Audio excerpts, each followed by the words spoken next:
G'day and welcome to the GameDay Squad NRL Fantasy Show. I'm Stu, that's Dyl, and we are the Fantasy Bros. We're very excited to have once again partnered with GameDay Squad this NRL season to bring you all you need to know to succeed in GDS Rugby League in 2026. Well, it's Wednesday, and you know what that means. Teamless Tuesday has dropped, and we're back to a full plethora of matches. The Queensland versus New South Wales players are back.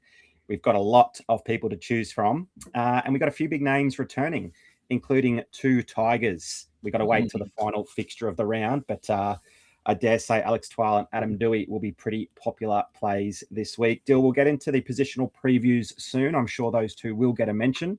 But before we get into that, let's go around the grounds. And how was your round 16? Yeah, I was hoping we were just going to skip past this week because unfortunately you can see there no top 20 finishes.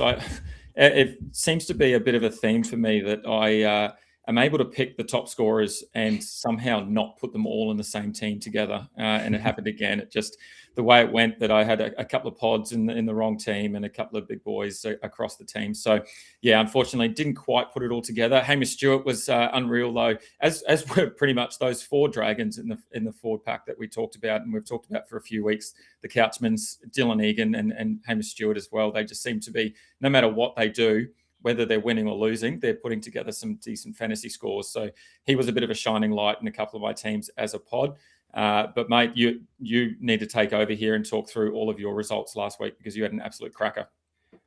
Yeah, all six teams, top 20. I don't actually have enough room on the graphic there to fit the other two top 20 places in there. I don't think that's happened before, so pretty excited about that. Best score was, best place finish was third in prime time, 7th in champ, 10th in challenger, 11th in classic, down to, I think it was 17th in the Sunday Showdown. So yeah, pretty exciting. Shame to not really get that top spot in any of those competitions, but yeah, obviously can't complain too much when sitting in that top 20 there. I think Trey Fuller for me was a pretty good play there at fullback. It wasn't looking too good early on, but he had a few sort of junk stats late in that game and got his way nicely to 70. I think a few other fullbacks. That third fullback spot anyway was maybe a bit tricky for some, but he provided a lot of stability there for me. So yeah, pretty happy with round 16 and hopefully that can continue moving into this round.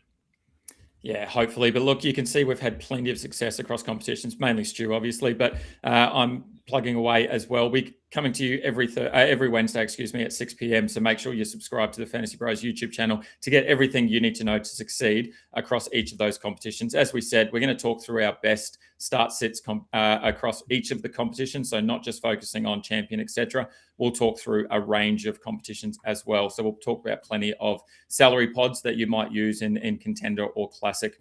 We'll also touch on our consensus starting 13. We'll talk through the primetime, the Stats Lab primetime competition, as well as plug our own FantasyBros Sunday Showdown. I'm still chasing that golden ticket. I dropped down a few places in seasonal, but 12th overall for the season. And I think the top 11 in front of me all have a ticket bar one. So there must be something coming my way soon. Look, if you haven't subscribed yet to our socials, we've got plenty happening there, both in the rugby league and AFL space. So make sure you jump across to Spotify, Apple Podcast, TikTok, Facebook, and Instagram throughout the season. We'll have heaps of content and we might even get a few more pack and card giveaways as we go as well. Just search at FantasyBros AU. And Dill, I don't know about you, but I'm hearing a lot of people complaining about the season-long rugby league fantasy competitions and the fact that they're running out of trades, they're going poorly, players are injured, they're dropping like flies left, right, and center, they're giving up, they're hitting that clear delete team button. And the advice for them is come over GameDay Squad. The best thing about GameDay Squad is you can clear that team at the end of each round and you can start from scratch no matter who's out through injury, no matter who's suspended. You don't have to have ties to any player for any long period of time. In fact, you only need to tie yourself to a player for 1 week at a time, then you can get rid of them if you're not happy with them. So anyone in that same sort of situation, no point complaining when GameDay Squad offers you about $3,000 worth of prizes each and every week across up to 6 competitions that you can enter. If you haven't already signed up, or if you've got some friends at the lunch table at work sick of their fantasy side, get them over to GameDay Squad and get them to use the code FBRL26. That'll get them 3 9-player common packs just for signing up. They'll also get a whole heap of bronze starter packs. So they can get at least 3 sides filled pretty quickly. and you can have something to talk about at the work table there or on site, wherever it might be. So yeah, get your mates involved, particularly if they're strategicians, because look, let's be honest, it's nowhere near as fun. They don't give away anywhere near the amount of prizes. And if you bring in a player and they get injured, you're sort of stuck with them for a long period of time. All right, Dyl, let's jump into the positional previews for round 17, the hooker position. No Blake Brayley this round, so Harry Grant probably is going to be Mr. Popular. Damien Cook is still going okay, despite Jacob Little lingering around there. Yeah. Jeremy Marshall-King has had 2 massive matches recently, but that sort of coincided with a number of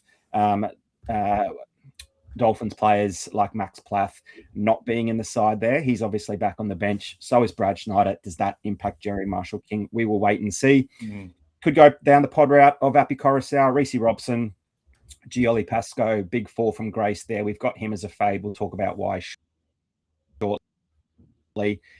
Wade Egan, a nice solid performance last week, and I wouldn't go chasing last week's points. Still, let's start with your number 1 in the hooker position this week. Is it Harry Grant? Yeah, I think it has to be purely based on low risk, and obviously Harry Grant, he does bring about a little bit of risk in terms of the demerits that he does throw up quite often in terms of those missed tackles through the middle. But I think his attacking upside and what he shows through base and power, I think, is enough for me to get there. The question mark, though, is on that player that you said, is Jeremy Marshall-King. Really, it's a unknown, I guess, in terms of what he can throw up when Max Plath and Brad Schneider are back in the side. But it's going to be a question mark over whether they have an impact or not. JMK, the last 2 weeks, he's played 68 and 75 minutes with an average base and power of 56 GDS points. He also had a couple of little attacking stats in there, which is nice to see as well. We know that the Finns are very much an attacking side. They don't really worry too much about their defensive work. So it could be on for all money this weekend, Suncorp Stadium, 3 p.m. against the Warriors. Should be an absolute cracker. Look, Plath wasn't involved in either of those 2 games there that JMK was averaging 56. And it's a small sample size, but there's obviously this correlation between JMK scoring well and then Plath not being in the side. If you go back and have a look, yeah, Jeremy Marshall-King was coming off the bench and scoring points, but he wasn't scoring that well, and Max Plath was there. There was also Brad Schneider in the side there as well. So, look, correlation doesn't always equal causation, but I probably want a little bit of a bigger sample size before I know what Jeremy Marshall-King's output is like. I would be tempted to go there in maybe 1 or 2 pod sides, but look, 7% of the competition at the moment are playing Jeremy Marshall-King. Almost 30% are playing Blake Brayley. So hopefully that will swing a little bit over the next couple of days. But then 53% of teams are playing Harry Grant. So he's obviously the safe option at the moment. Might have to chuck a big PSA out there. Get Blake Brayley out of your side. He is on the buy. As you can see there, we've got the correct logo on the buy system there. I don't think we'll have Skip telling us what we've done wrong. Anyway, there might be something at some point. Let us know if there is, Skip. Do love what you said about the hooker position. I do think I'm going to play a pretty straight bat there with Harry Grant. No Blake Brayley there. Harry Grant's just going to provide you that safety. There are too many question marks, like you mentioned, about Jeremy Marshall-King. It does look pretty over the last 2 weeks, but then do we start seeing him go back to his 30s with Plath in that rotation? I'd like to see it once. And if I miss out on maybe 10, 15 points that he beats Grant by, then so be it. But I think if things revert back to that, there could be an even bigger swing in Harry Grant's favour. So, yeah, I like what you said there. Gunners has joined us. G'day, mate. Thanks for joining us, as always. Sif Kanga, Jazz is here. Howdy. Let's get rowdy. What time was that? Wasn't here at 5:30 tonight. He maybe had a little something on, so he wasn't here at his usual early time. But he is following the Harry Grant as well. But he did say he just got a gold Oliver Pascoe. So let's talk about Pascoe quickly. Dyl, he was just about a must play, at least in the bye rounds when we didn't have blokes like Harry Grant, when other good hookers were on the bench. But what's happened? In the last game, a very poor performance, only the 29 minutes, and Sammy Verrills straight on there. He got the other 51 minutes. Has been named to start the match again, but is it that 50 and 30 minute split once again? Maybe the Ollie Pascoe dream is over. In that 29 minutes, he missed 3 tackles, and maybe that was the big reason. In the previous few matches, or in games over 60 minutes, He missed 4 tackles on average. So maybe that's a big part of the switch. Dyl, give some advice to Sif Kanga really quickly. He's got the gold Pasco. Should he play him, or can we see the 30-50 split continuing? What do you reckon? Yeah, I think I'll maybe go back and have a look at maybe 3 weeks ago in the show. I said Ollie Pasco is now an elite hooker option for GameDay Squad, and he's fallen off a cliff. I think at that point he was the highest averaging hooker in the game, even though he had a number of games coming off the bench as well. But yeah, it's a little bit disappointing. Obviously, everyone was chasing his card. I would suggest Sif Kanga just hold on to that, put him on the bench for the moment, and just watch how that plays out over the next couple of weeks. Obviously, the Titans probably don't have a shot at making the top 8 now, so they'll probably be thinking about what their season next year looks like and what that rotation might look like. So we might see a few different things over the next few weeks. And if that means that they are going to go all in on Ollie Pasco for next year, then that's great. But we might not see that necessarily until next season. And that's the best thing about GameDay Squad, is that it is a dynasty platform. You keep your cards forever. So if he does pop off and have a massive season next year, you'll be all better for it. But yeah, I think this week, just put him on the bench, have a nice fade. Everyone has some form of Harry Grant card, or if you want to just be a little bit different, you could play that JMK. You touched on Damien Cook as well. He's probably still just a point of difference option for me with Little named on the bench. You just have to look at the stats between when Little's there and when he's not as to how good Cook is and how good he isn't. That the Little impact on Cook, it's quite large. The former beach sprinter, though, he's always dangerous near the line. So I think that's probably the pod difference out of everything. The point of difference out of all of it is that he can jag a try or a try assist out of sort of nothing.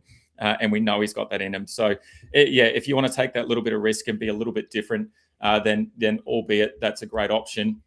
He is still owned by about 30% of teams across all standard competitions at the moment. So maybe that point of difference in terms of playing him over Harry Grant is the way to go if you need something. Yeah, Harry Grant, straight back play for me. Damien Cook, Jeremy Marshall-King, a bit more risky, but plenty of upside if things click. Last bit of advice for you, Sif Kanga. If you don't mind, mate, jump in my DMs. I wouldn't mind that gold Ollie Pasco, not just from a selfish point of view to play him when he does return to form and get 80 minutes, but I'd love to put a gold card up on the graphic there. As you can see, we're using his bronze at the moment. We've used a diamond in the past. There's no gold card in either of our collections, nor on the transfer market. So yeah, either at the very least, let's get a screenshot or something. But I could give you 3 or 4 pretty handy cards in response to that Ollie Pasco. So let me know, mate. Dyl, let's move on to the middle forward position. It's nice to see a name back amongst there, and we've actually got some very new faces on this sheet. Let's start with the strongly considers: Terrell May, Payne Haas. We know what they can produce. Payne Haas slightly down on some form from previous years, but certainly some injury complaints there are an excuse. Alex Twal, the big man, the big return. We do have to wait until that final game on Sunday. Let's hope that his return to the game goes to plan. That Tigers bench is obviously very small. We do expect him to get back to some pretty big minutes. Let's hope he is fit and firing, ready to go. But I think he might be worth the gamble. Let's talk a little bit more about him shortly. A couple of new faces there on the PODs, the points of difference. Mitchie Barnett fell into a big minute role thanks to the unfortunate injury to Jackson Ford.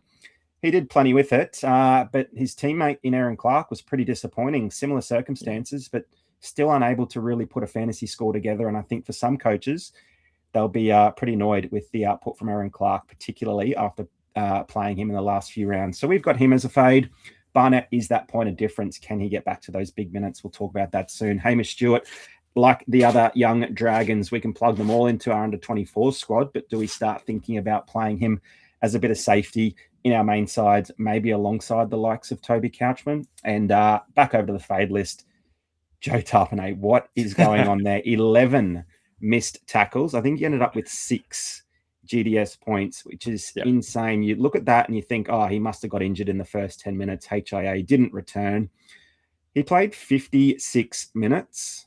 11 missed tackles, 5 missed tackles the previous round. He's just decided not to bother tackling anymore. So over the next few weeks, keep that in the back of your mind, because we are going to be short on middle forwards through that rep period. Joe Tarpanay has a big red line through him right now until he can turn that form around a full 360. Let's talk strongly considers. Dyl, is it May, Haas, 12 for you? Are they begins? Yeah, they are. They're definitely the three that I'll be getting into my side. The Twal one, pretty keen to get him in. The problem, I guess, as you've touched on a couple of times, is the Tigers are the last game of the round.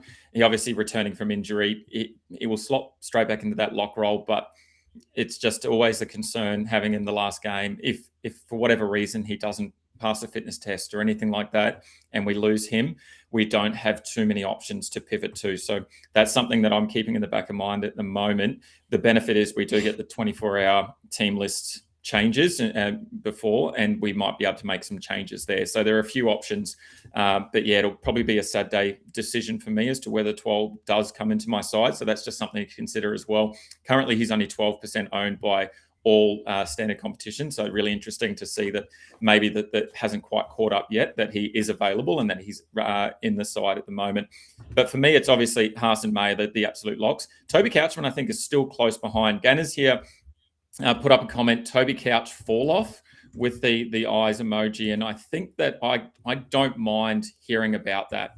I think that's a really good thing about it, that maybe it's a big point of difference. He's had 2 down games, Toby Couchman, compared to his lofty standards and the standards that we've put on him, I think, since last season, really. I don't think that should deter coaches. He missed 6 tackles in those 2 games, and we haven't seen that from Toby Couchman all season or pretty much all of last season. It's very uncharacteristic.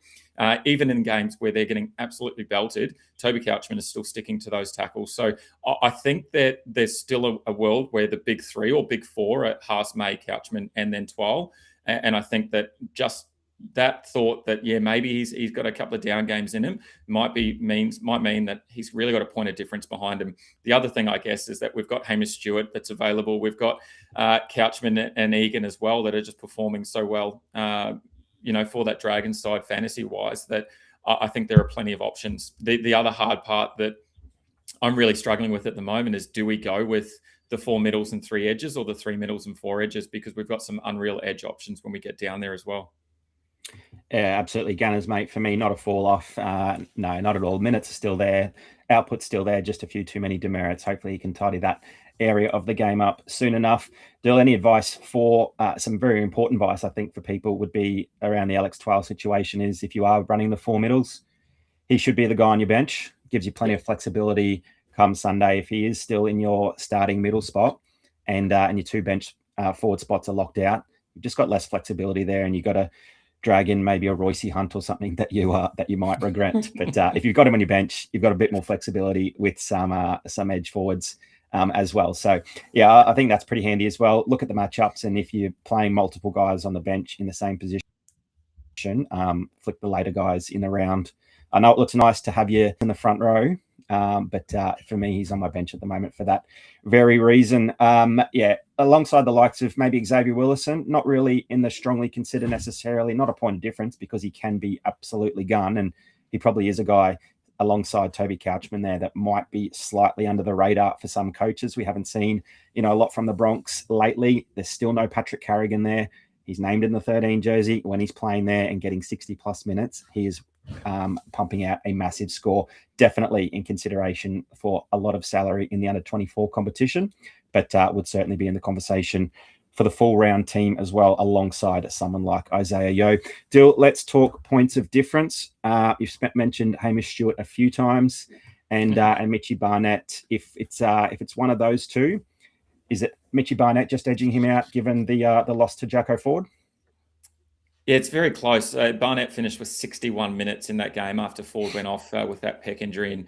And it was obvious that Ford was never going to return to that game the way he reacted to that injury and pretty much ran off the field as quick as he could. Like Barnett ended up registering almost 200 running meters on the 28 tackles and then a tackle break as well. Plus he had a couple of cheeky offloads.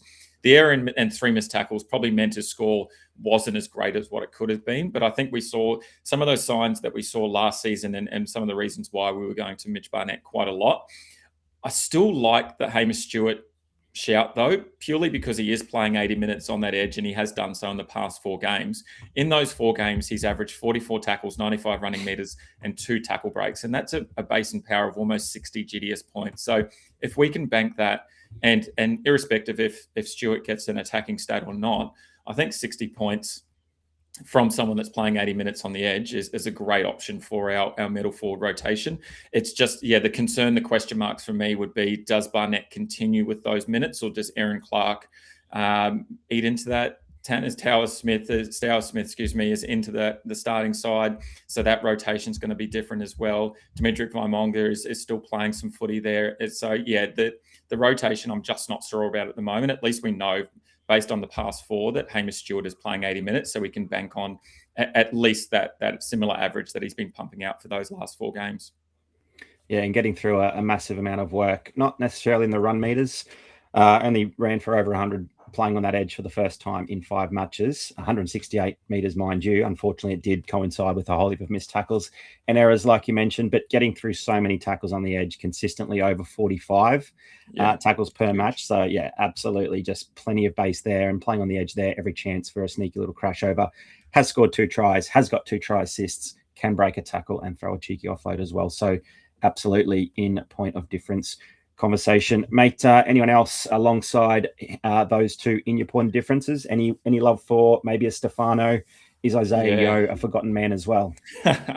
I think, my question is, does Yeo even still feature in considerations at all when we've got all these really good options? We talked about it a few weeks ago in terms of falling off a fantasy cliff. He sort of came back a little bit, but I think he's being overtaken by a lot of other guys, and Udekamanu is one that I think is sort of back to that form that we saw at the start of the season. His Stefano's 3-week rolling average, 58 minutes, 68 points.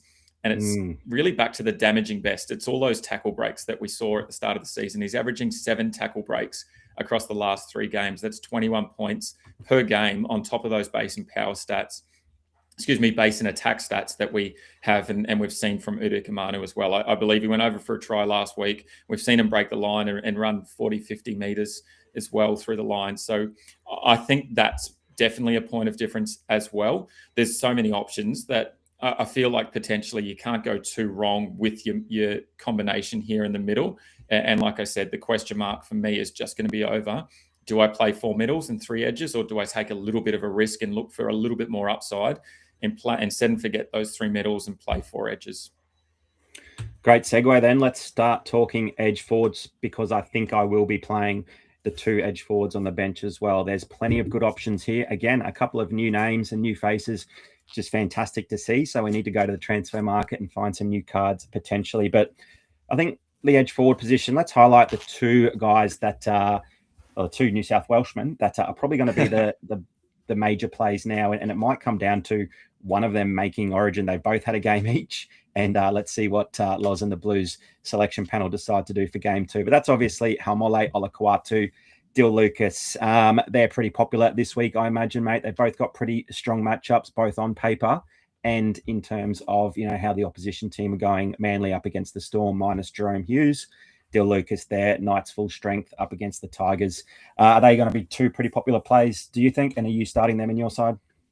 Yeah, they're both the first 2 that were picked in my side for the edge forward position. Currently, Haumole 47% owned across all standard competitions, and Dill Lucas 30% owned. So they're the 2 highest owned players in the edge forward position. But look, for me, there's this dilemma then outside of that. We've got probably 12 legit fantasy relevant options that we can choose from in up to 4 edge positions. And I know there's, the 6 competitions that we can play across. So some of these might end up in our prime time or our Sunday Showdown, but they can be legit full round options as well. We've got Fafita and Ewan Aitken playing against the Eels, where the Eels are giving up points both sides of the field. We've got Lukey and Jeremiah Nanai playing up against the Panthers, Lasardi against the Sea Eagles, Wong against the Broncos, Fini Filiaki against the Warriors, although the Warriors are pretty good on that right side, or their left side defensively at the moment. Olakau'atu against the Storm, as we said. Young playing against the Dragons. Lucas up against the Tigers, as we mentioned. Ryan Couchman and Dylan Egan up against the Raiders. And then our big boy finally returning, Simi Sasangi, named on in that centre role. And the Dragons are allowing plenty to centres in the past 5 games as well. So Simi Sasangi could be the forgotten man here, because I have to scroll a long way down to find his name. He's 5% owned at the moment in all standard competitions. So there's plenty of options. I need to be talked into one of them to go with the two in Himole and Dill Lucas, I think, because I cannot make a decision at the moment. Yeah, well, like you said, you've got up to 6 teams, and the best advice might be just to scatter a lot of those across the teams. Let's start with the two Rabbitohs guys. Dave Fafita, Ewan Aitken. For me, I like Ewan Aitken slightly more, not necessarily because he's a better footballer, but we just know that he's more so guaranteed that 80 minutes. We've seen him play a bit of interchange off the bench. Saw him back to 80 minutes on the left-hand side there against the Bronx. Fafita lined up on the right. Fafita had the early mark. Ewan Aitken played the full 80, and he's done that pretty consistently when getting that edge forward spot. Tallis Duncan there at centre, so not really putting any pressure on those two for minutes. But Ewan Aitken just gets through the base so effectively and can score tries, can break tackles, can break the line as well. Last week against the Broncos, 60 GDS points, just the one offload. Every single other point came from pure base. 36 tackles, 118 run meters, 2 turnovers, 60 points, and someone with pretty good upside. Rabbitoh's pretty good down that left edge as well if he does stay there and Fafita stays on the right. In that same breath, though, Fafita, 57 points in just 60 minutes against the Bronx, thanks to a try and 4 tackle breaks. No missed tackles, no errors. Well done, Dave Fafita. Mate, if you didn't want to go crazy and play a double bunny on your bench in the edge forward position, and you had to give some advice to our listeners between Fafita and Aitken, are you going the safety with upside in Aitken, or you go on the upside with a lower floor there in Dave Fafita? I actually think there's just as much upside with Ewan Aitken. He's played left edge 6 times, starting on the left edge 6 times for the Bunnies this season. He's averaging 57 GDS points there. We've only got a small sample size for Dave Fafita with the 2 games on the right, averaging 50. But both of those games, he scored a try. And that first game that he played on the right edge, he only ended up scoring about 30-odd GDS points with a try as well. So we know we get 10 points for the try. So I think that the upside and the safety almost lies with Ewan Aitken.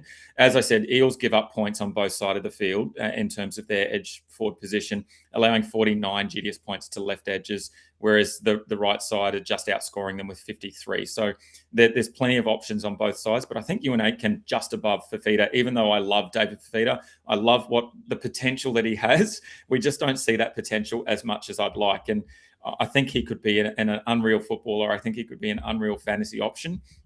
We just need to see a little bit more output and workload from Dave Fafita, I think. Whereas Ewan Aitken, we see him in absolutely everything. He's one of those players that just never gives up, no matter what the state of the game is in. And I think that's probably just a little bit more fantasy relevant at the moment.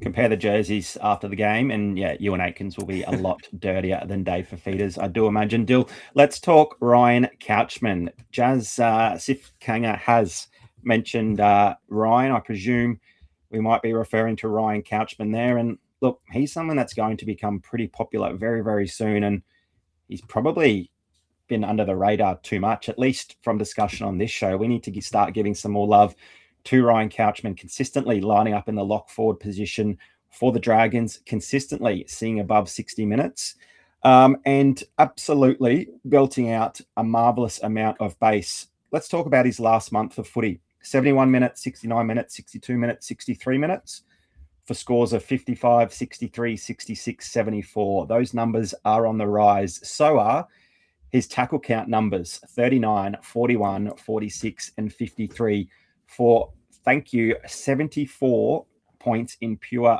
base and power last week. No attacking stats, 4 tackle breaks, 2 offloads, 53 tackles, 142 run meters. It could have been a lot more, but he lost 9 points through missed tackles. Is Ryan Couchman, it's not pretty, but is he serious consideration for an edge forward spot when we've got the likes of all of these try scorers on an edge, but he just rolls up the sleeves and gets some work done? Yeah, I think, but purely based on those numbers and the minutes and the output that we have, I think there's a lot of safety in Ryan Couchman. I think the hard part is that he's sort of the first player that I think about, along with Hamish Stewart, to go into my under 24 side, and then that sort of locks them in. And I think about other players across the full slate. But I think, looking at those numbers, even just the fact that he's increasing his tackle breaks significantly since he moved to that lock role. rather than coming off the bench. And that's been a significant change for him in the last month or 5 games. So I think, yeah, something like that where there is a lot of base, but there's also this power element as well. And he can provide a couple of offloads. I think that definitely he's got to be in considerations. And for me, if I'm ranking these players that we've talked about, I would probably have him just below Ewan Aitken, but probably slightly above David Fifita at the moment. Again, purely based on that safety and that massive floor that he's got on offer. And quick take on Suo Wong. Nice matchup there against the Bronx. I just don't think I can ever get him right. I play him for his 30s and 40s, and I miss out on his occasional 60. What's your take there?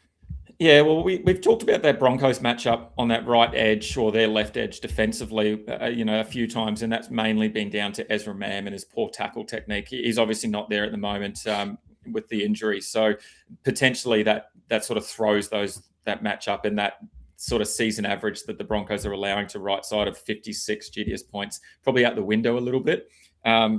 But also in terms of Wong's average of 56, he's had an absolute roller coaster of scores since round 11 as well. So, yeah, like you said, it's so hard to get on top of a good score from Wong. He's had scores of 46, 33, 49, 65, and then back down to a 35 last week. So, yeah, I think purely based on the other options that we have, like I said, we've got 11 potential other options and 6 of them are probably genuine locks for the side. I think for me, Wong is in the realm of conversation, but he's just not quite there unless you are happy to take that risk, knowing that some of the matchup data probably might be skewed a little bit, knowing Mam's not there. And again, another great shout in the under-24 competition.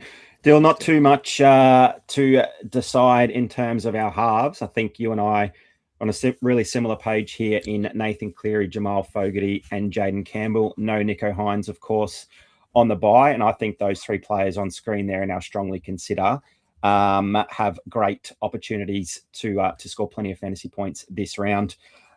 Is it as simple as those 3? Let's talk about the strongly considers and then some potential points of difference. But why are those 3 head and shoulders above the rest of the field?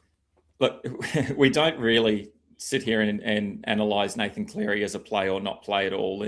But look, just quietly, Cleary up against the Cowboys. The Cowboys are allowing an average of 61 GDS points to right edges this season. Obviously, Cleary is a separate beast to all of the other right edges in the competition. This could be an absolute killing from Nathan Cleary. So if you do not have him in your sides, you need to make sure you get him there. And definitely, I'd be putting salary on Nathan Cleary.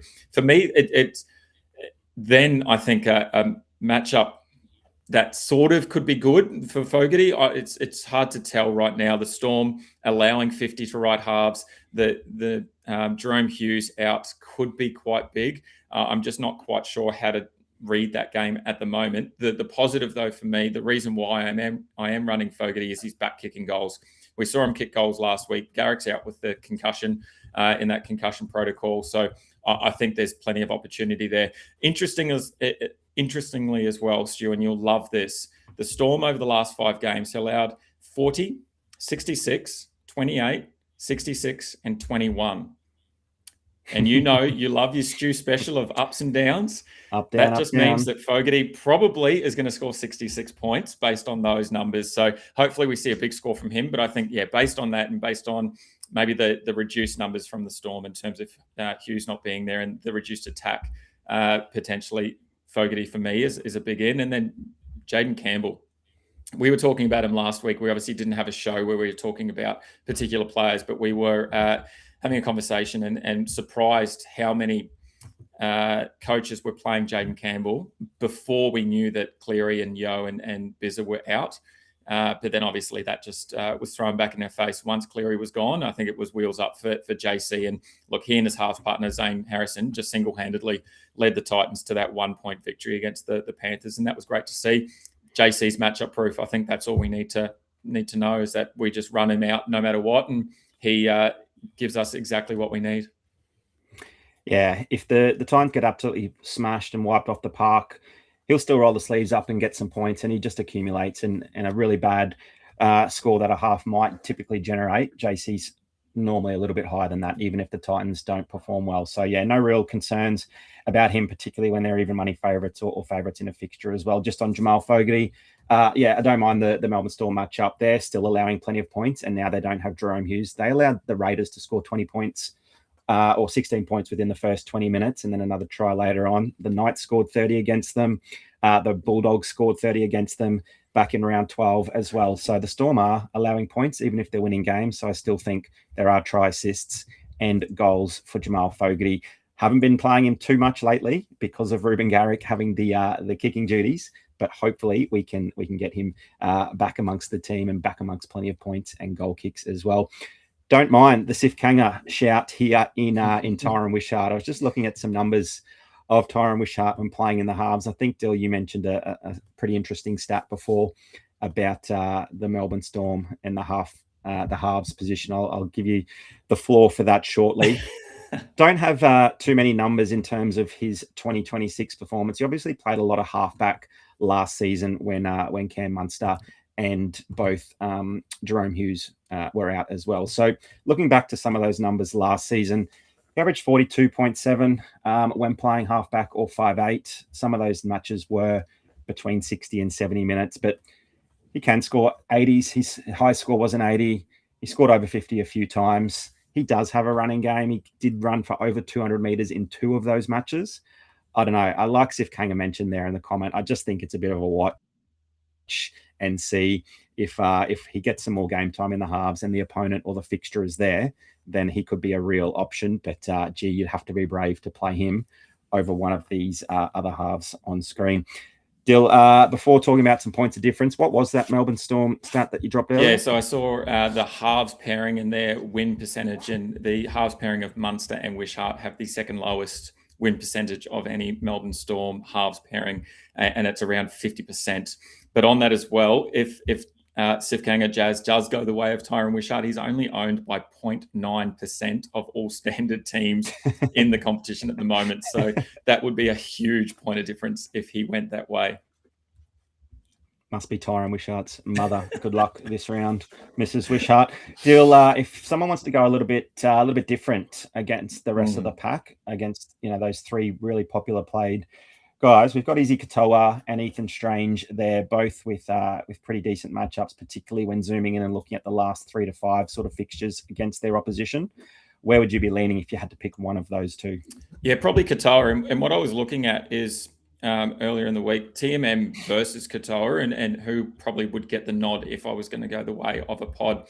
Both have really tough matchups. The Dolphins are ranked 4th hardest as a matchup for halfbacks, while Warriors are the 3rd hardest matchup for the week. So either way, it doesn't look great on paper. The difference is, as we've done a few times, zoom in on the 5-game rolling average from the Warriors. They've allowed an average of 46. And that's mostly thanks to, if we go back to last game and have a look at Clifford's performance against the Warriors last week, it was all down to him, why that average is so high. And the Warriors are rolling out pretty much an identical team this week. So we know Izzy Katoa is attack-minded and attack-focused, and he's got plenty of weapons either side of him. So I think if I was going to lean anywhere, I'd be going Katoa, and I'd be actually, and that's why we've got TMM on the fade list, because the Finns are really strong in restricting halfbacks in the last 5 weeks. They're restricting them to 37 GDS points. So we know TMM has been a godsend since we lost some earlier players in the season, earlier in the season. But I think for me, it's just a fade, and just watch the Warriors at their best and not have to worry about whether he scores or not in that game. But I do really like Izzy Katoa. But I think, do you like Ethan Strange a little bit more over Izzy Katoa? No, not necessarily. I do think he'll be far less played than Izzy Katoa. If you've got the stats there, you can mention them briefly in a moment. We've sort of seen some pretty down games from Ethan Strange post his, in my opinion, man of the match performance there in game 1. But they were against the Roosters and the Storm, both limiting halves to pretty big when they're to pretty low scores when they're full strength. And he did score a 64 against the Panthers pre-Origin, 63 against the Cowboys. Amongst that massive Origin performance as well. I think everyone was really keen to see him, shoot up in terms of his fantasy stocks after how good he was in Origin 1. Maybe a bit disappointed to be left out of the side in Origin 2. The Blues are going to have to make some changes. Is this the game where Ethan Strange has to say, Loz, I'm your man, and I'm your man for the next amount of years. It didn't work with Mitchy Moses. Give me that number 6 jersey back. So yeah, look, the matchup there is obviously very good for Ethan Strange there. It's a day game there against the Dragons. Let's hope the weather down in Canberra is good. It will be nice and cold there. But yeah, I think if the Raiders are going to put on a score, Ethan Strange is certainly going to have his fingerprints all over it. But for me, it's too hard to get away from those 3 big names there in the center of the screen. But Fletcher Sharp, pretty popular amongst some. Why is he a fade, mate? Mate, it's just a simple looking at the Tigers matchup. They're only allowing 35 to left halves. Sharp's been in everything all season, but we just haven't seen the scores that he was producing last season. So I think that combination of the output from Sharp and what the Tigers are allowing, I think it's just a simple fade. As you say, when we've got so many better options at the moment with some great matchup data there as well to support them. I think, yeah, it's just a simple one. Potentially he'll come into our under 24s options, but there's still a few options there as well that we can play. So even there, he might be a fade for me in that game as well. And there we go, Ethan Strange. Thanks for that. 4% played across standard competitions. He is looming as a potential massive pod there Sunday afternoon. Dyl, let's get into the center position, and we welcome back another Tiger in Adam Doueihi. Someone with, a very extensive injury history, just shy of Herbie Farnworth's average in terms of the best center in the competition, obviously playing out of position there in the halfback jersey for the Warriors, which we for the Tigers, that we absolutely love. And when those two are able to be selected, there's no better pairing to have in your center position in GameDay Squad in Herbie Farnworth and Adam Doueihi. Mate, is there any trepidation around his return from injury? You and I have played not just NRL fantasy and GameDay Squad safe, but we played pretty safe in Big Bash with blokes returning from injury, and hasn't always panned out for us. Not always. Are we putting a lot through that mentality? And are you throwing Adam Doueihi straight in your center spot? And if so, are you still putting some big salary on him in some of those salary-based competitions? Yeah, I am for both counts. And I think that the difference here is that he was named last week, albeit in the extended bench, but he was still named. So there was a chance that he could have played last week. So I think that's the difference to someone like Alex Twell, who's been named cold this week, versus having an opportunity to return earlier. And I think that's going to be the big difference. Obviously, we'll keep an eye on late changes and team news as much as we can, as well as any injury updates over the next couple of days, and especially some training updates. There's often some whispers around training that players sit out or whatnot. So if we can find that information, we'll pass it on. But I think, for me, with that, in mind, there's also some decent pivot options in that center position as well. Whereas, like you said, in that middle forward options, there's not as many pivots that we can get to. So I think there's a world where, Doueihi's straight into my side. There's some salary on him alongside Herbie Farnworth, and I think both of them are going to be set and forget if they're both healthy. Yeah, absolutely. And a very simple move across to a Bradman Best or a Dane Gagai in that same matchup if he's a 90-minute exclusion. Mate, if someone doesn't want to take the plunge and wants to get someone entirely different into their side from tonight onwards, and it's Herbie Farnworth plus one other, where are you going and why? I actually don't mind, and I know he's not there, but I don't mind the Robert Toyer play up against the Broncos. They're allowing 46 GDS points to right centres at the moment, and obviously he's sort of going from strength to strength. We've seen him have some great performances in Origin. It's probably just they're going to be that game script for me that's going to be interesting to see how that goes. The Broncos are obviously scrambling to find some form. The Roosters didn't have a great game with the Origin players out, so they'll want all of their boys back on and to have a big performance there. So I could see quite a big score being put on there, and I think Robbie Toyer has every opportunity to have a big game, and that's probably where I'd be going if I didn't want to go that way. The cooler shout as well, I'm keen on. I'm just probably less keen on him. I think Rob Toyer is probably slightly ahead of him. And then, like you said, there's some other options in terms of Crichton and Best. And I think for me, Best and Gags are going to be those two that potentially will come in for Adam Doueihi if anything does happen there. So I'm keeping them on the sidelines at the moment. Storm very vulnerable down their right edge defensively. That's where Tolu Kula will line up at left centre. So, if someone's not keen to take on the Adam Doueihi shout, you might want to get in nice and early there with Tolu Kula. Him and Toby Turbo, hopefully another game under the belt together is going to cause some serious damage there down the left-hand side. Mate, Stephen Crichton named in the number 6 jersey for the Dogs. How do we see this panning out from a GDS perspective alone? Is he going to do a lot of catching and passing? Obviously, more likely to do some kicking. Yeah. Could be throwing the last pass more frequently. Do we think this is a good thing for his fantasy output or not? I'm tempted to find a spot for him, but the shift here with Matty Burton could revert back to normal if things aren't going to plan after 20 minutes. There's so many question marks about this, but we love Adam Doueihi playing in the halfback position as a centre on GameDay Squad. Why is it so much different for Stephen Crichton, who will probably have the goal kicking as well? Where do you see that? How do you see that playing out? To be honest, I have no idea how it's going to go. We saw it once earlier in the season where mid-game they made a bit of a swap, and I think before the end of the game, they even swapped back. So it obviously didn't quite work out in that game. And I feel, maybe that Critter probably won't overplay his hand too much. He probably will just try to settle into the role and have a bit of catch and pass. The in-game kicking will be interesting, in-play kicking, to see who gets the bulk of that. But I think I don't think I can get there, but you've said a couple of times that you kind of want to get a jump on the rest of the competition, and this is sort of the thing that you can do where you can get Critter into your side now, having no data at all to support what's going to happen, not knowing what that performance is going to look like, and you could look like an absolute genius come the end of it when he comes away with 80 GDS points and everyone's scrambling next week to get him into their side. So we see it with Adam Doueihi. I think Adam Doueihi's probably a little bit more of a solid player in terms of that running half. We see him quite a lot making those tackle breaks, and then he's also got that really good sleight of hand. So I think Adam Doueihi is probably just a little bit different to Stephen Crichton.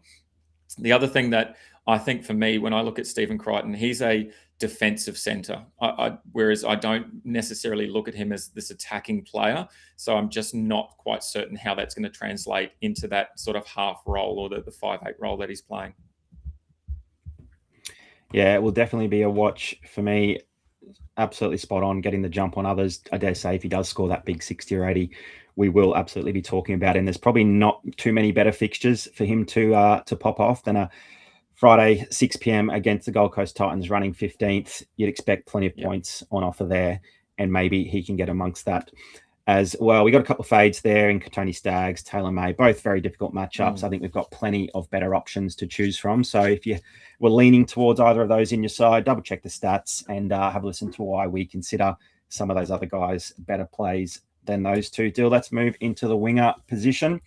I think this is a pretty difficult position to pick from as well. We've got so many different options in more than two wingers when we don't have to. I think Tommy Jenkins is a bit of a standout there if the script from last week is copy and pasted. Yes. Talk to me why you like Tommy Jenkins, and then who are you looking at playing alongside him? Is it Suafa-Longo, or do we want to target the Greggy Marju left edge with the return of Kalen Ponga? Yeah, I'll start with Jenkins, and it's very simple. It's a copy and paste. Last week, the left winger in C&K bagged 4 tries. It should have been 5, by the way. It should have been 5. That forward pass was ridiculous. We see those 99% of the time let go, and it just felt like they just wanted to make a call on something, and they just chose one of the passes. But anyway, he had 4 tries last week down that left edge against the Cowboys, and Cobbo crossed for a double in round 14 against the Cowboys. So 6 tries in the last 2 games that the Cowboys are led up down that left side. We know Jenkins loves to score in even numbers, so there could be 2 or 4 on offer for him again.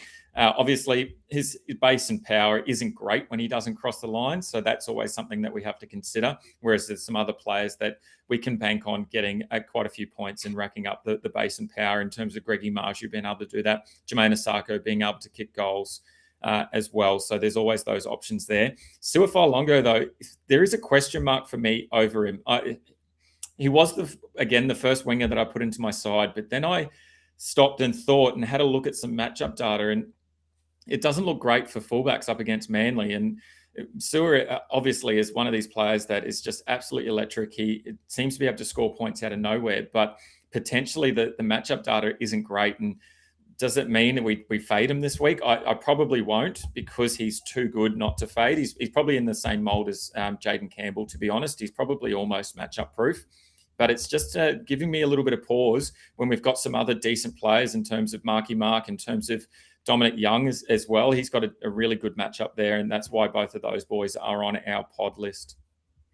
Give you the hot tip. He's Suafa'alonga is not in all of my sides that I can play him in because, yeah, I am concerned about that matchup as well as minus Jerome Hughes. I think Hughes is responsible for getting that team across the park and providing some of those space and opportunities for Suafa'alonga. Maybe he's a little bit more trapped inside a box without Jerome Hughes, but when you look at the other side of that, maybe he has more responsibility and is a bit more of a running game and gets more creative. So difficult one there, but plenty of wing options is always good. So we should see a bit of difference amongst the playing field there. And you're pretty high on Mark Nawaqanitawase. He's, a bit slow to get going out of the blocks to start the season, but he's hit the ground running in a lot of form and in representative footy form as well. Is he going to continue that this week? Do you like him as a play this round? Yeah, and I think he's one of these players that you look up the data and for the whole season against the Broncos, it doesn't look too flash, but zooming in on the last 5 rounds, and I think that's where we're sort of starting to target is just the most recent matchup data. In the last 5 rounds, the Broncos have allowed an average of 46 GDS points to right wingers. That includes 5 tries in the past 4 matches to those players. And Marky Mark has been this absolute try-scoring freak, no matter what arena he plays in. He was a double last week, a double in Origin, and then 3 tries in round 14. Just absolutely crazy. And we've seen some of the best tries we've ever seen from Nawaqanitawase. So I think definitely based on the matchup, based on, I think the game script, again, I'm going to talk about that game script. The Broncos are really struggling at the moment. They've got quite a few players out. The Roosters are sort of in that top realm of the best teams in the competition, and they'll want to push for that and definitely a top 4 finish. So I think this could be a bit of a bloodbath for the Roosters up against the Broncos, and I feel like you've got to get a piece of Nawaqanitawase somewhere in your teams because no doubt he's going to be a part of it and probably get over for a couple of tries. Like Tommy Jenkins, you are relying on the tries there as well, but both very likely to score a bag at some point. Mate, let's talk quickly Jacob Kiraz as well. All the chat is saying he's playing with a torn calf, and just about every time he goes into contact and gets up and plays the ball, he's grimacing, he's limping a bit, he's in a bit of pain, but he keeps putting back-to-back fantasy scores together for the past month against the Storm, the Tigers, the Eels, and then Manly, a little bit back down to earth, but 44 points from a winger without a try is absolutely gold. That's probably double what Tommy Jenkins can provide you. He played wing for 80 minutes against the Eels back in round 14. Didn't score a try there either. 72 points, thanks to 10 tackle breaks and 8 offloads. That is insane. He's now got the Gold Coast Titans matchup. He's still playing with this busted calf, but if we can play a winger who bases 72 in base and power without an attacking stat, surely he's got to be in more consideration, doesn't he? Yeah, I just look at his injury and think it's just one bad movement away from the game ending for him and him not taking part and potentially longer term. And so I can't bring myself to it. But yeah, every time I fade him, I'm upset that they just cannot tackle the bloke. It's so frustrating, especially that Eels game where there was some question marks over where he was going to play and what that was going to look like, all the way up until that 90-minute team list came through. And it's so many players, so many coaches, I think, got on him early and said, yeah, I'm going to play him in my side, and left him there. And we were kind of fingers crossed hoping that he didn't play so that they had to pivot to someone like Josh Adokar, and he just absolutely tore it up. And it's so hard to watch when you don't have him because you know he can be so destructive without a try, and he can score tries as well. So, but yeah, for me, it's purely that injury. The moment that I play him, he will go down injured. So I'm just not doing that. So every other coach, if you play him, you can thank me for not playing him and not injuring him. All right, he's got to start on my classic side at the moment. I might have to chuck him into a challenger or a champ based on that news. Thanks, mate. Some people might be watching the show and saying, why have you got Bostock and Cobbo in the fade list? Pretty simple. The Warriors have been pretty good to both of those positions, averaging 30 points in the past 5 matches and seasonally as well. Very good against left wingers and right centers as well. If you back that stat continuing this round, then just look elsewhere from Bostock or Cobbo. Obviously, 2 very exciting players in a very exciting team. So not necessarily saying that they're locked in for sub 30, but when we look at the stats to show us who we're going to play or not, I think they're pretty easy to fade just based on that. And you've got a last bit of sewer chat before we head off to the fullback position, mate. Yeah, just quickly on Sewer. Without Hughes in the side, he's had 5 games, so 1 game this season and a couple of games over the past few seasons. He had a 74 against the Dolphins in that game without Hughes in the side this season. In 2024, he had a 52 against the Cowboys as well, and then a 40 and a 65 against the Broncos. He did have a down game against the Sharks with 19. So it's 50-odd GDS, 51 GDS points that he's averaging without Hughes in the side with a small sample size, but just something to consider as well. Always tough to play a third winger when we've got so many good fullback options, and we've got 3 big guns here in Ponga, Edwards, Turbo as strongly considers. We don't have Teddy on that list after some pretty down matches in recent weeks. Yeah. He'll be wanting to turn that form around pretty quickly, so he would be there or thereabouts as well. Let's start with those strongly considers. Kalen Ponga with a dream matchup there against the Tigers Sunday afternoon. I think he'll be just about, he should be just about 100% played. Tommy Turbo looked pretty good on his return from injury, made a mountain of carries, showing us that that soft tissue injury is looking pretty good and maybe wanting to put a hand up for a State of Origin selection in the centre position. Dyl Edwards has been going along nicely as well, averaging 60 for the season. Mate, are those the 3 best fullback picks for you at the moment, or have you got someone else there that we don't currently have on screen? No, you've nailed it. Those are my top 3 in that order as well: Ponga, Turbo, and Edwards. Look, Ponga against the Tigers, they're allowing an average of 53 this season, but then zoom in on the past 5 weeks, that skyrockets, averaging 70 GDS points. Fullbacks are against the Tigers. That's 2 scores above 80 as well. And then Pong has obviously got that bonus of kicking goals, which none of those fullbacks were doing in those last 5 games. So the Knights are travelling along really well in terms of try scoring. A lot different to last season, obviously. They're averaging just over 5 tries a game. So that's plenty of points to Ponga. If he's slotting them over, that's at least 15 if we get that number of tries. And the Tigers are allowing plenty as well. Turbo, great to see him coming back. I posted on, I think, TikTok and Instagram the moment that he was named. I was dancing for joy because he is an unreal player, a great fantasy asset. And watching him play, going into that first tackle, I grimaced and was like, oh, please don't do a hammy here. Come on, just get through this first tackle at least. And then he got through the whole game. It was great to see. Up against the Storm, they're averaging 52 GDS points. Again, go to the 5-week sample, that increases to 58. And that, again, includes 2 scores of 80 plus. So both of those players, in terms of Ponga and Turbo, have got some really good matchups. The Edwards matchup, still pretty good. The Cowboys are allowing 48 to fullbacks. The last month, they've allowed 61, 58, 71, and 69. So again, those last 5 games, or even 4 games, the Cowboys are allowing plenty. Last week, Tuapiki had 10 tackle breaks against the Cowboys. So that was unreal as well to see from him. So yeah, those 3 for me are set and forget across most of my sides. I just need to find some point of difference potentially, and there's a couple of options, I think. But is Teddy someone that you're keen on at all, or are you just purely going to fade him across all of your sides? I'm still not sure. Yeah, I'm not sure either. He obviously is such a weapon at fantasy rugby league, and surely we're going to see him back amongst the points at some point. I think he's going to be very underplayed given just how poor his form has been. He backed up a 17 in round 11 against the Cowboys with a 38 and then a 29 against the Storm and Raiders. He bounced back to fantasy relevance against the Sharkies there with a 51. So that didn't have a try. He hasn't scored a try in the past month, actually, just the 1 try assist in that 50-point game against the Sharkies. So yeah, I think he's showing signs of life, but I think he will be criminally underplayed. And if he can be game enough to go back to him against the Bronx that are, pretty depleted, their form is pretty poor. I think that they allow about 50 points. They just gave up 55 to Jai Gray.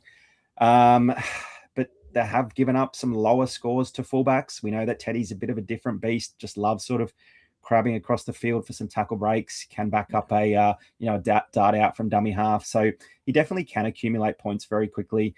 For me, the other 3 that you mentioned, they're just showing better signs and far more consistently. So Teddy is probably the guy that we'll talk about as being the one that got away next week if he does put on a big performance. But yeah, I can't get there at the moment. I also can't get to Reece Walsh.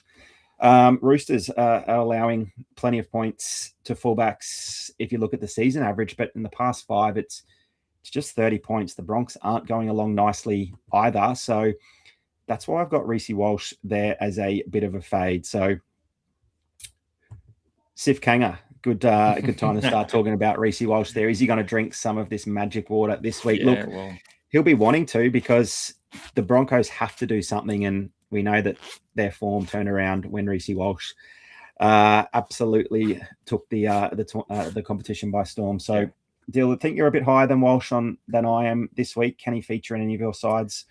Or is someone like a KO Weeks maybe a better shout as a pod, given the better matchup there with the Dragons? Yeah, I'm struggling to get to Walsh at all. Obviously, there's been a couple of decent scores. Farlongo scored 100 a few weeks ago.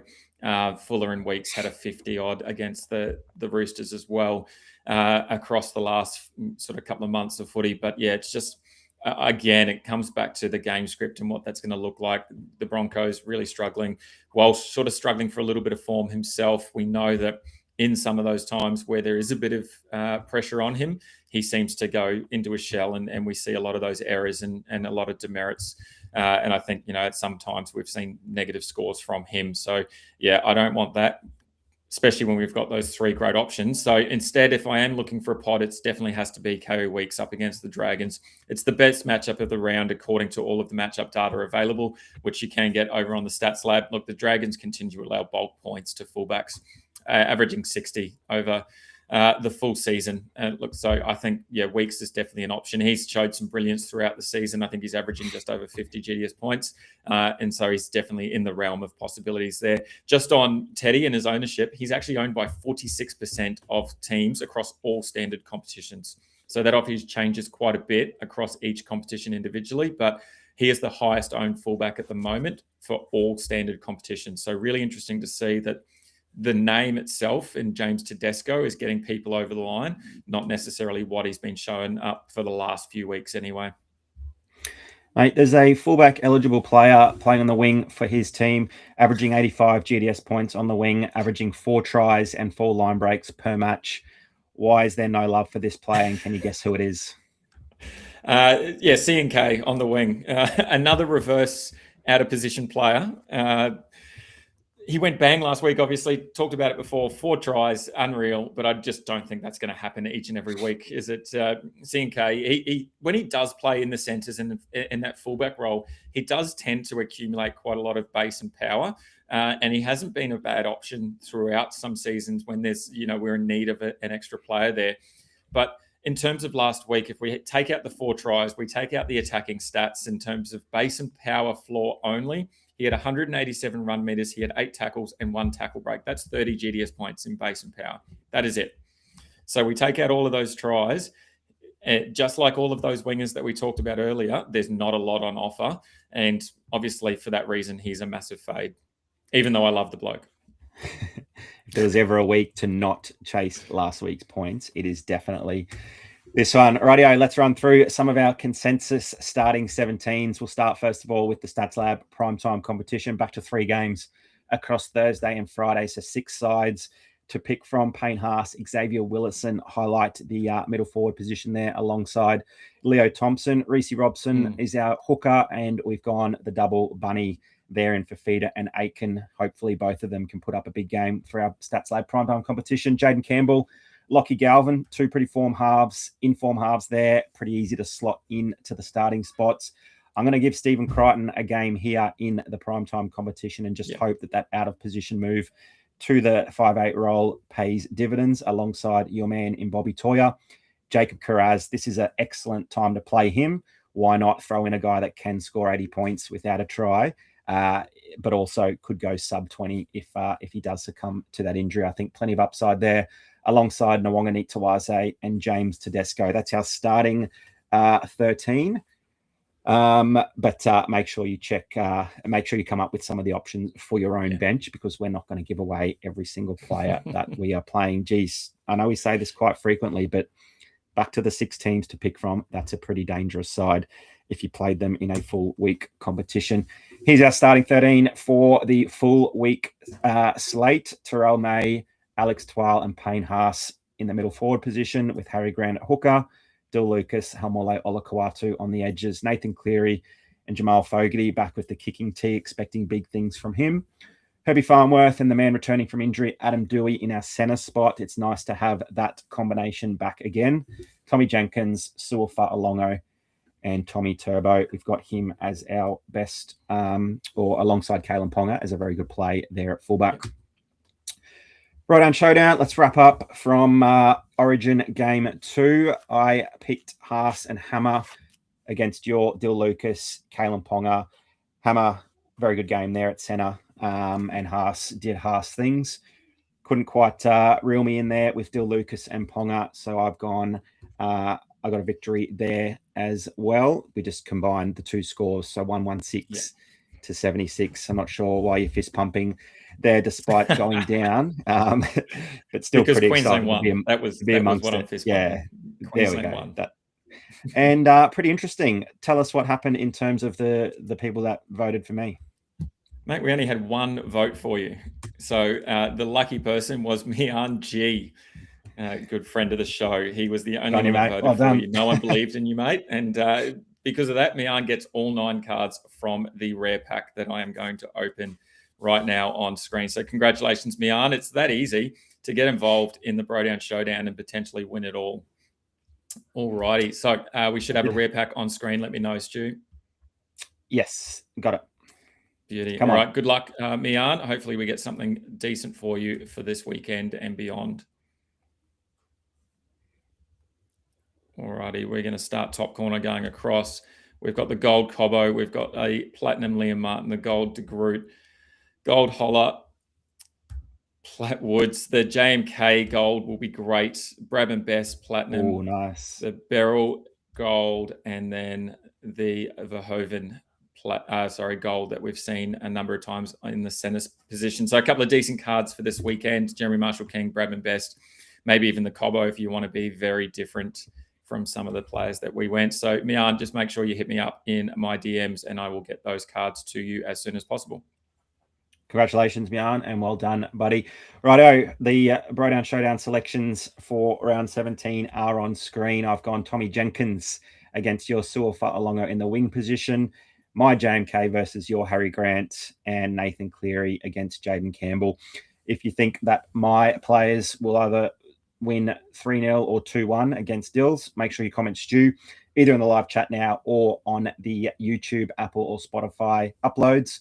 Should be out tomorrow morning. If you think Dill is going to get back and level up the scores at 9 apiece, make sure you comment Dill in the comments as well. That was Jenkins, JMK, and Cleary for Stu versus Fa'alongo, Grant, and Campbell for Dill. We got a couple of guesses, a couple of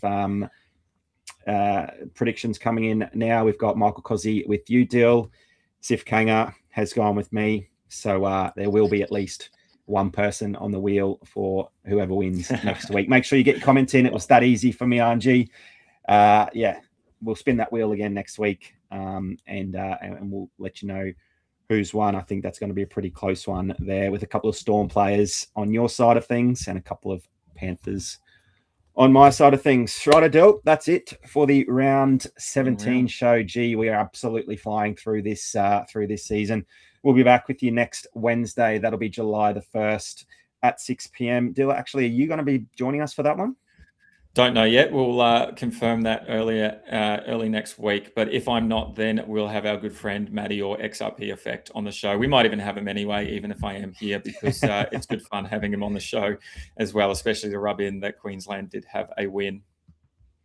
Absolutely cannot wait to remind him about that. I'm sure he'll probably be coming up with some excuse not to have to talk to us.